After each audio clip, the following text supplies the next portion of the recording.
বারাসাতের কাছে মাত্র 50 টাকার মধ্যে যদি এত ভালো স্ট্রিট ফুড পাওয়া যায় তাহলে ফুড লাভার্সরা এটা মিস করবে না। আজকে বেরিয়েছিলাম বারাসাতের কাছে কিছু pocket friendly street food try করতে, আর দুটো জায়গায় গিয়ে সত্যি সারপ্রাইজ হয়ে গেলাম। ফার্স্ট অফ খাদ্যবিলাসী, কিছু বন্ধু মিলে এই ছোটো ফুড কার্টটা দিয়ে তাদের জার্নি স্টার্ট করেছে। আর সবচেয়ে ইন্টারেস্টিং ব্যাপার হলো এখানকার মোস্ট অফ দ্য আইটেমস 50 টাকার মধ্যে।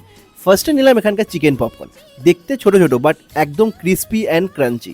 আর সবচেয়ে ভালো ব্যাপার, এটা পুরোটাই বোনলেস চিকেন দিয়ে বানানো। তারপর ট্রাই করলাম এদের ফিশ ফিঙ্গারটা, দেখতেই পাচ্ছ এরকম দুখানা বড় বড় সাইজের ফিশ ফিঙ্গার। আর এটা কিন্তু নর্মাল ফিশ ফিঙ্গার নয়, পিওর ভেটকি ফিশ, ভেতরে একদম ফিশের ফিলেটা ভরে ভরে রয়েছে। তো ফিশ লাভার্সদের জন্য এটা ডেফিনেটলি ট্রাই করা উচিত। And then came there chicken steam momo, এটা ছিল আমার পার্সোনাল ফেভারিট। মোমোর সাথে ওরা 1 কাপ স্যুপও সার্ভ করে।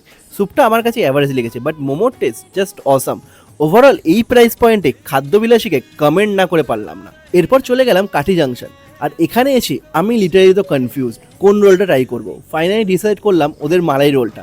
আর ভাই, এটা কোনো অর্ডিনারি চিকেন রোল নয়, চিকেনটা একদম রেশমি কাবাবের মতন সফট, আর তার মধ্যে যে পরিমাণ মালাই দিয়েছে, রোলটা খুলেই দেখেই বুঝতে পারবেন যে এক বাইটে চিকেন মালাই আর রোলের কম্বিনেশনটা লিটারালি ফাটাফাটি। ক্রিমি জুসি, আর চিকেনটাও খুব সফট ছিল। এই রোলটা অনেস্টলি আমার তো ফেভারিট হয়ে গেল।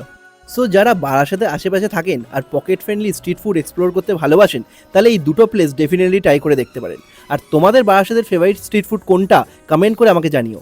আবার দেখা হবে নেক্সট ফুড হান্টে। Till then keep eating and keep exploring.